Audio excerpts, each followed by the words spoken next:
మనం ఒక కోడి పుంజుని అలా మటన్ ఎక్కిచ్చేసి, వాటికి బాదం పెక్కెక్కిచ్చేసి, రాగులు, సజ్జలు గట్టిగా మేపేసి కోడిని, అట్లా తాడు మీద ఎయకుండా మీరు చెప్పినట్టు ఈతలు, శాఖలు తీయకుండా ఉంటే, అది పందెంలో పర్ఫార్మెన్స్ మంచిగా ఇచ్చే అవకాశం ఉంటదంటారా? లేదు కానీ హెవీ అయిపోద్ది కదా కోడి పుంజు.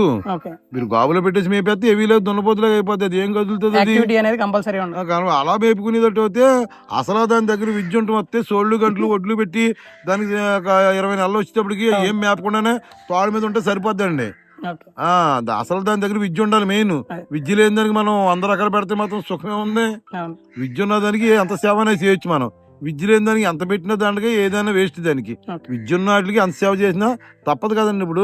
ఇప్పుడు జోదం అయిపోయింది. ఇంతకుముందు సర్దా ప్రెస్టేజ్ చేసేవారు అవును. పందెం. ఇప్పుడు అలా కాదు. ఈ సిండికేట్లు వచ్చాక జోదం అయిపోయింది.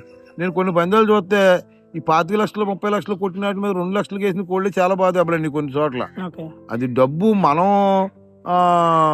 కాసి తప్పండి. కోడి అంటే 2 లక్షల నుంచి పై ఎంత కట్టుకున్నాం అది మన దాని ఓపిక స్కిల్ తప్ప. అంటే ఆ మన కోడి కెపాసిటీ. మన కెపాసిటీ అండి, అది మన అదే. ఓపిక. ఈ సిండికేట్లు వచ్చే కడుతున్నారు సింగిల్ గా 25 లక్షలు 30 లక్షలు కట్టి వాళ్ళు ఎవరో ఒకళ్ళిద్దరు తప్పండి ఎవరు ఉండరు. ఉమ్. అందరూ సిండికేట్లేనండి.